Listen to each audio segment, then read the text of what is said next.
Hello and welcome to the Daily Mill for Monday the 9th of May 2022. Today's Millwall news, we have the last Loanwatch of the season. Here it is from news@den.co.uk. Only two players left in it really.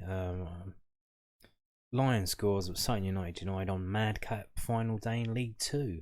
Isaac Olofi scored his 9th goal of the season, but Sutton United missed out on the playoffs after a drama-packed day at the top of League 2. Sutton had to win at Harrogate and hope one of Mansfield, Port Vale, Swindon didn't get the results they needed. Port Vale and Swindon won, and Sutton's biggest hope was in Mansfield, but they held on for a 2-2 draw at home to Forest Green Rovers, who won the title on goal difference ahead of Exeter City. Former Millwall midfielder Craig Eastman put the U's ahead in the 8th minute, and Olofi added the second 12 minutes from time. Forest Green equalised in the 8th minute against Mansfield, but unfortunately for Sutton, they couldn't find a winner. Sutton would have reached the top 7 on goal difference if Mansfield had lost that game. In the debut season in the Football League, Sutton finished a point off the playoffs, just 4 off the automatic spots, the last of which Bristol Rovers claimed on goals scored after their stunning 7-0 win at home to Scunthorpe, and only 8 points off top spot. Olofi 22 made 34 appearances this season, scoring, what was it, 9 goals, is it? They say here? Yeah, 9th goal of the season, so there you go. Also in League 2, Alex Mitchell came on in the 66th minute of Leyton Orient's 1-0 defeat at home to Tranmere Rovers. Mitchell, 20, played 31 times this season as Orient finished 13th. So there you have it, a last Loanwatch of the season, and this was from news@den.co.uk, but we also had it from the official site as well, millfc.co.uk, and there was an interesting line at the end of this one. So both players will return to the Lions ahead of the beginning of pre-season training for the 22-23 season next month. Aha. Indeed. So that, are they in contention then? Are they gonna get a look in at pre-season friendlies and see how they do? The plan was to do that this season, I believe. Isaac Olofi up at Motherwell on the Scottish tour, but he got injured, and it's just that was going for him. But so that's what that line at the end there says. They're going to be coming in for pre-season training, which is interesting, especially because in an interview a couple of months ago, Olofi said they hadn't spoken to him about triggering his extension. I think they had like a clause to extend, and they hadn't mentioned about doing that yet. And maybe because they're too busy, it was just like, oh well, of course we're going to extend it. But there's no need to speak about it yet, because of course we're going to do it. We'll do it when we need to do it. Maybe they have already done it, I don't know, but there you have it. Season finished for them. So now we're going to move on to this. So Gary Rowett expresses doubts over Arsenal defender returning to Millwall next season. This is from londonnewsonline.co.uk. South London Press's online website. So Millwall manager Gary Rowett reckons Arsenal may want to send Daniel Ballard out on loan to another club next season. The 22-year-old Northern Ireland international made 33 appearances for the Lions, with a couple of injuries, including knee surgery, preventing him from clocking up even more game time. Ballard chose Millwall as his loan destination before the start of the season, opting for them ahead of Championship new boys Blackpool, who he had won promotion with via the League One playoffs in 2020-21. Rowett told the South London Press, it's really simple with Dan. He's done really well. If he was available again, we would certainly welcome him back. But I don't expect he will be coming back to Millwall, because I think Arsenal will probably seek a different type of challenge for him. It's what those type of clubs tend to do. He's had a good season in the Championship. Will they look for something else? I don't know. We've got Lenny, who's coming back in, and it would have been nice to see him fit this season. If he was then, we might not have needed to recruit in that area. We've got George Evans as well in that area, who has had limited game time but performed really well in those positions. Alex Mitchell is coming back and did so well on loan at Leyton Orient. I think we've got players to fill those roles. So Gary Rowett saying there that Alex Mitchell's coming back. So set to be, we've heard that Alex Pearce is leaving this summer, so it does look like that Alex Mitchell will be given the chance to fill that role as what would it be, fourth choice, to sit on the bench there and take part in the squad. So there you go. And yeah, so I wanted to show you this. I don't know if you've seen it already, but straight after the game on Saturday, when we lost to Bournemouth, straight after the game, this is what Danny Ballard tweeted out. Another season over. Thank you to the players, staff and brilliant fans for everything over the past year. It was an honour to represent this club. And there you go. So Danny Ballard put out this graphic, and if you can see there in the bottom corner, it says New Era Global Sports Management. So this is very corporate. It's very planned, staged. This isn't organic. This is business. You know, it's business. He wants to be a professional footballer, and the highest level he can get to, which is the Premier League. And he's taking it step by step. He signed for Arsenal. He's gone to League One on loan. He's had a season there at Blackpool, won the playoffs. Had a season on loan at Millwall in the Championship. Played very, very well. In a team that just missed out on the playoffs. But in the end, the record was 5 points off. Yeah, and like literally, straight after the game. Well, not straight. This says there 8:32. So what would that be, like 5 hours after the game? Tweets this out. That's obviously someone's had to make that. I doubt he made it himself. He's the company that his agency made this, and either posted it on his behalf or sent it to him and told him to put it up. So there you go. Very clinical, staged. Yeah, you know, you can see. And I think, well, that's it basically. And I imagine he'll be on loan at Premier League team next season, or there are some Arsenal fans who want him in the squad there, in and around the squad and being involved with them as well. So we'll see how he gets on, but it's pretty certain he's not coming back to Millwall. Moving on now to the last story of the day.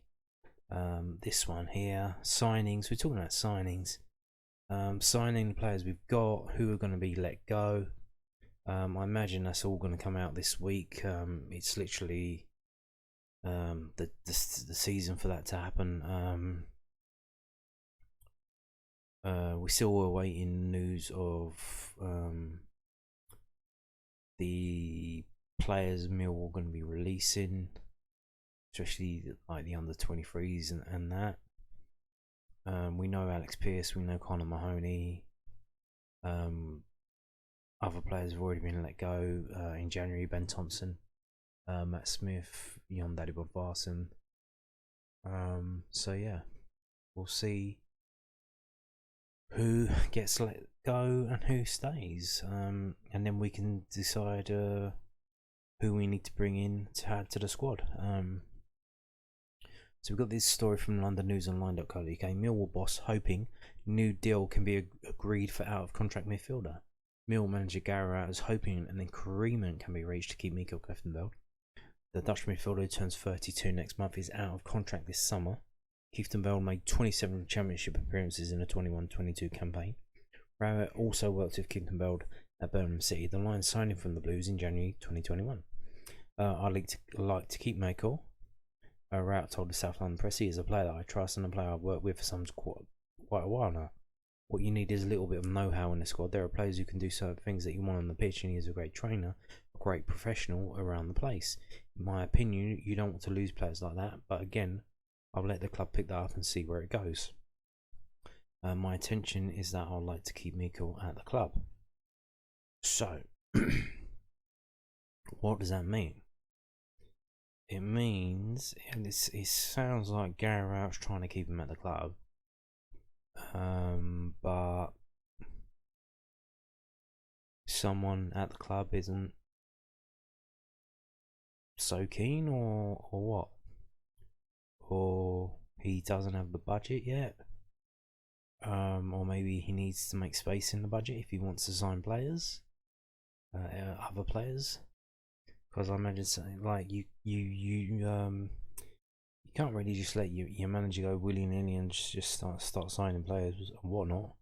You've got to assess the squad, and you say, well, we've got Ryan Leonard, we've got George Saville, we've got Billy Mitchell, we've got George Evans, and we got Maikel Kieftenbeld. Like, how many more midfielders do you bloody want, mate?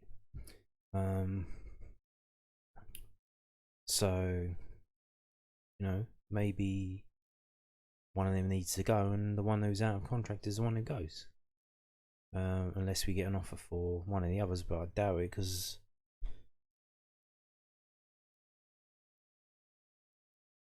maybe Billy Mitchell, I don't know, maybe someone might offer money for Billy Mitchell. But seeing with Premiership clubs are really the only ones splashing the cash right now, so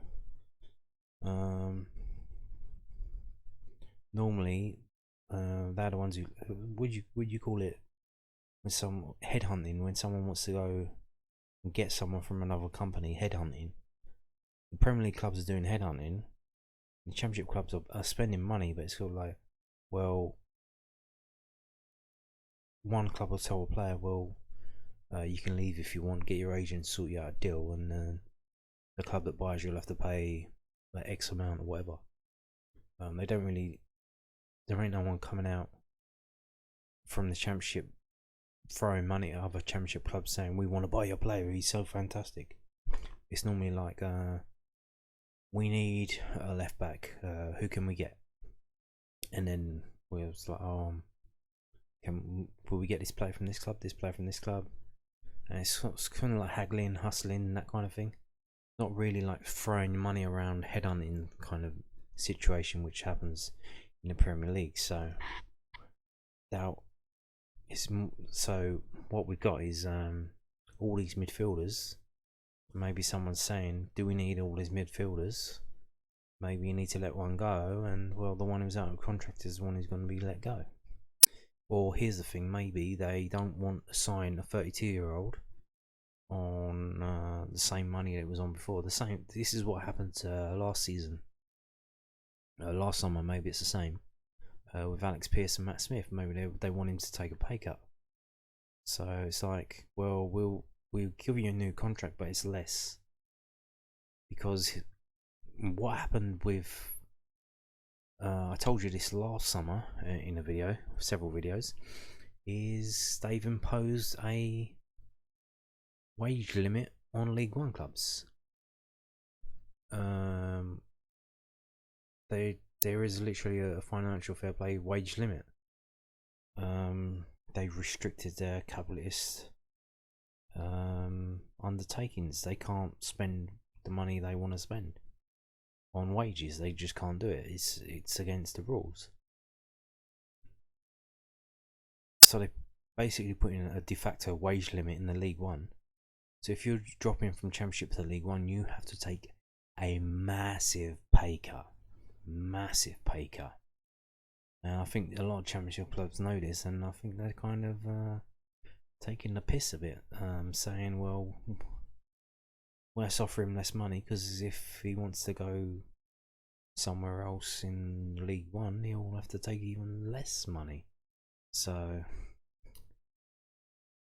we'll see. I think the club seem to be playing, doing what they done last summer to Alex Pearce and Matt Smith, trying to get a player who's over the age of 30 to take less money, and you got to think anyone at the club who's getting up to that age might realise what's happening and figure a few things out, maybe sort themselves out before they get sorted out.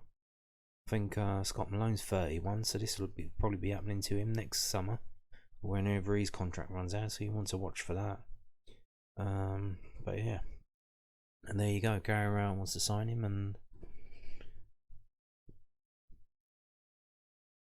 the club have to write out the contract and do it all, so